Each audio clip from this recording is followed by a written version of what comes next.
Morning po, mga kaibigan, mga kapatid.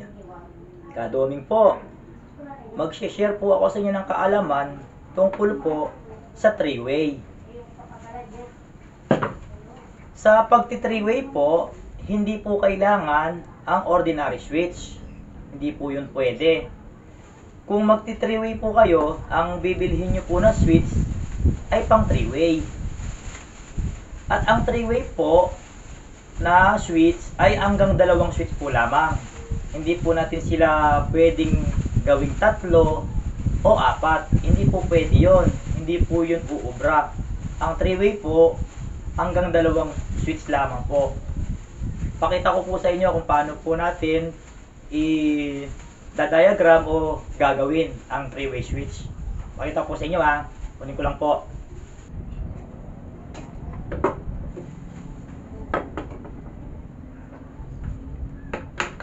Ito lang po ang kailangan natin sa pagti-three-way switch po.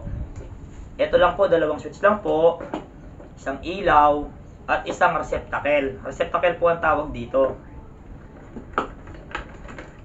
Ang una po nating gagawin ay lalagyan po natin ng wire itong receptacle. Lagyan ko po siya ng ilaw.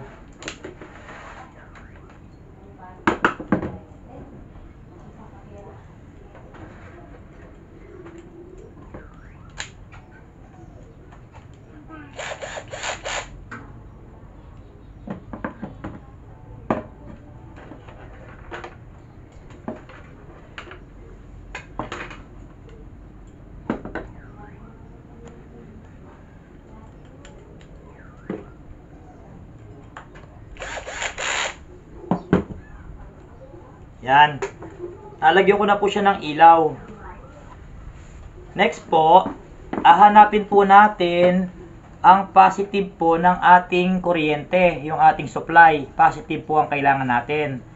Dito po sa aking supply, ang positive po nito ay kulay white. Ito po yung kanyang positive.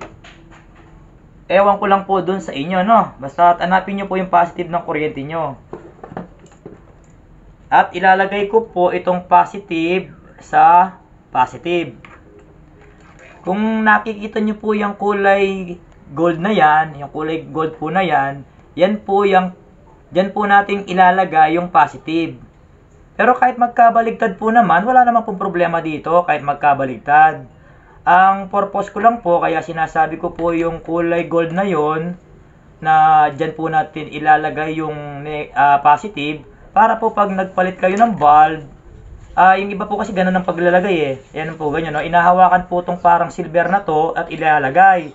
Kung mailalagay po kasi natin yung positive dito sa may parang silver na thread na yan, pwede po tayong makuryente. Kaya yun po ang purpose ko. Kaya sabi ko nga po sa inyo, yung parang gold na yan, yan po, ito po yung wire nyan. Yan po oh, ito po yung wire nyan. I-connect po natin ito sa positive ng kuryente. Lagay ko na po ha.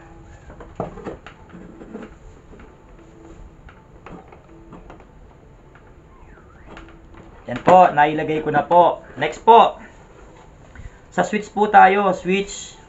Sa switch po, ito po yung switch po ito ng pang three-way.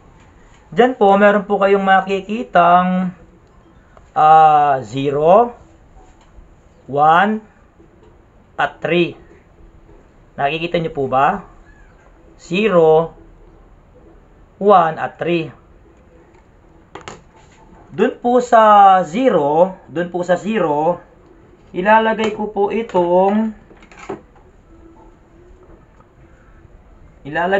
itong isang wire. Susuksukan ko po siya ng isang wire. Ito po, no. Ilalagay ko po ito sa 0. 0 po, no. 0. Ayan.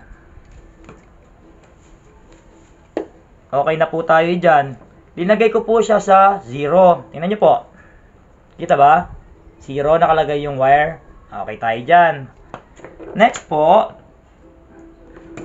wire po ulit. Yan.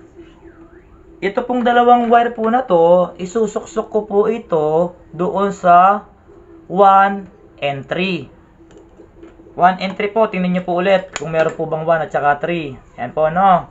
1 and 3 po. Susuksok ko po itong dalawang wire.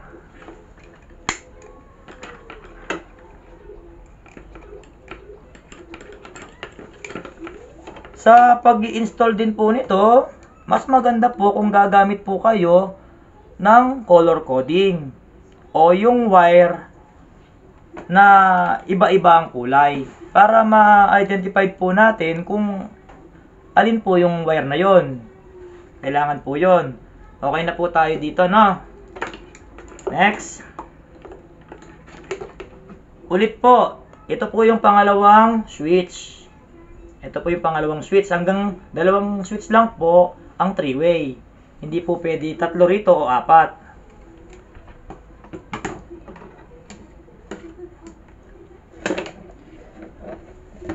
Dito naman po sa dalawang wire, bagamat po meron bilang ang mga wire na to, ay hindi na po yun importante kung ano po yung 1 o 3 sa pangalawang switch, no? Ibig sabihin po hindi po tumaselan. Kahit po magkabaliktad sila, ay wala pong problema. Kasi po dito, meron na naman po tayo ditong ulit na makikitang 0 at 1 at 3. Di ba nakabaliktad? Okay lang. Yan o, may nakikita po kayong 1 dyan at 3. Isusuksok po natin itong dalawang wire na to dun sa 1 at 3. Hindi na po yun mahalaga kung saan ito masusuksok. Wala pong problema doon. Kahit magkabaligtad, wala pong problema. Suksok ko na po, ha.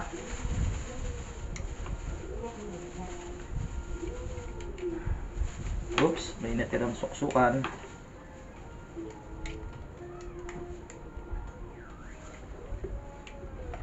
Okay, okay na po tayo dyan.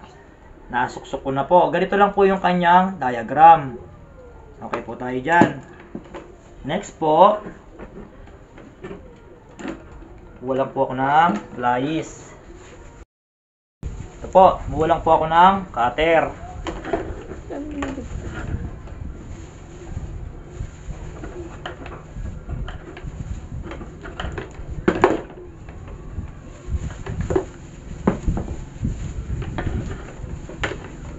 Dito naman po sa receptacle ay ito po yung positive niya at ito po ang kanyang return. Tawag po dito ng iba ay return. Tama naman po. Ako po ang tawag ko dito ay negative. Dito ko po isusuksok itong negative o return dun po sa 0. Kita niyo po? 0 po, no? Yung 0 po na yan. Diyan ko po isusuksok itong negative o return ng receptacle. Suksok ko na po, ha. 0. Yan.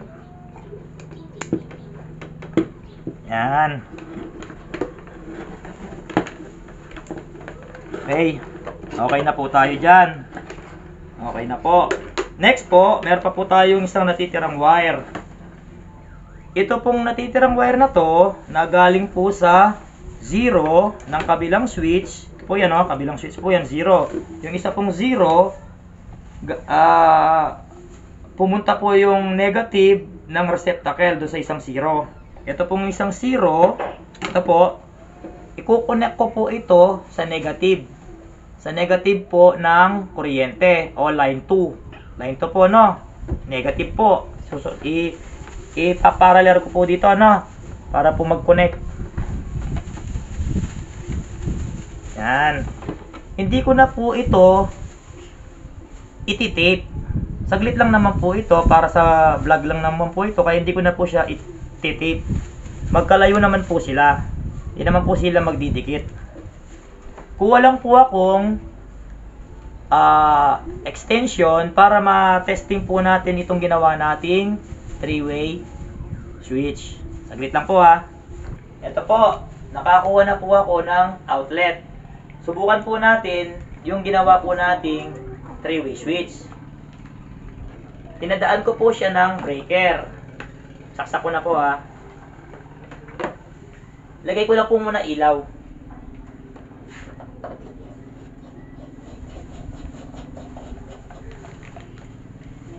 On ko na po ang breaker. Oops. Sumindi po siya agad. Subukan ko po siyang patayin. Yun. Namatay po. Kita ba? Okay ba? Kita? Dito ko naman po siya bubuksan. Papatayin ko po ulit dito. Buksan ko po ulit dito. Dito ko po papatayin. Yan.